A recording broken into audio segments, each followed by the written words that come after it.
అదే RTV app వార్తల్ని క్షణాల్లో చదివే అవకాశం ఉంటుంది. ఒక న్యూస్ పేపర్, ఒక టెలివిజన్ ఛానల్ మీ చేతుల్లో ఎప్పుడూ ఉంటాయి. మా చెల్లి చెట్టి హారిక ఎంఎస్ కోసం అని చెప్పేసి అమెరికా వెళ్ళింది లాస్ట్ ఇయర్ ఆగస్టు 2023లో.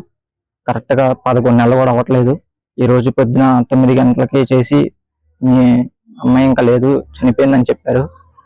దయచేసి ప్రభుత్వాన్ని, మీడియా పెద్దల్ని, ప్రతి ఒక్కరిని కూడా మేము కోరేది ఏంటంటే చేతులెత్తి కోరుతున్నామండి. మా చాలా సాధారణ మధ్య తరగతి కుటుంబం సార్. కనీసం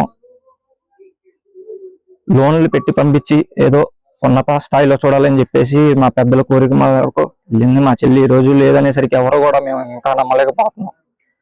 నారా లోకేష్ గారు ట్విట్టర్ కూడా ఫాస్ట్ గా స్పందిస్తారు. మీరు ఈ విషయంలో లోకేష్ అన్న మీరు ఎట్టి పరిస్థితుల్లో మీరు ఇన్వాల్వ్మెంట్ తీసుకుని, అలాగే పెమ్మసాని చంద్రశేఖర్ గారు కానివ్వండి, మీడియాలు ప్రతి ఒక్కరు కూడా చేతులెత్తి కోరుతున్నాం సార్. మా చెల్లిని తొందరగా ఎంత వీలైతే అంత తొందరగా మాకు వచ్చేట్టు చేయండి సార్.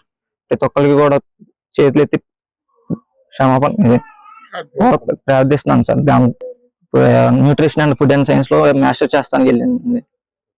రాత్రి మార్నింగ్ అక్కడ నుంచి కాల్ వచ్చింది. మామూలుగా ఇలా యాక్సిడెంట్ అయింది, 3 కార్స్ కొలైడ్ అయ్యి ఇలా ముగ్గురికి ఇంజురీ అయ్యి ఒకరు చనిపోయారు అని చెప్పేసి ఇన్ఫర్మేషన్ వచ్చిందండి. ఆ తర్వాత ఏం జరిగింది ఏంటనేది ఎవరికి తెలియదు. బాడీ ఎక్కడ ఉందన్నది కూడా తెలియదు. మా చెల్లిని ఎట్లాగైనా తొందరగా తెనాలి అయితే నగరండి మాది. ఇక్కడ మా బాబాయ్ వాళ్ళు సాధారణ మధ్యతరగతి కుటుంబం సార్. అలాగలా మీరు కొంచెం చొరవ తీసుకుని ఈ విషయంలో స్పందించాల్సిందిగా కోరుతున్నాం. యూనివర్సిటీ వాళ్ళు కాల్ చేశారు సార్ పొద్దున, సెంట్రల్ ఓక్లహోమా స్టేట్. అక్కడ నుంచి కాల్ చేసి మామూలుగా ఇలా అయిందని చెప్పారు. అంతకు మించి మాకు అసలు ఇంకా ఏం తెలియదు సార్.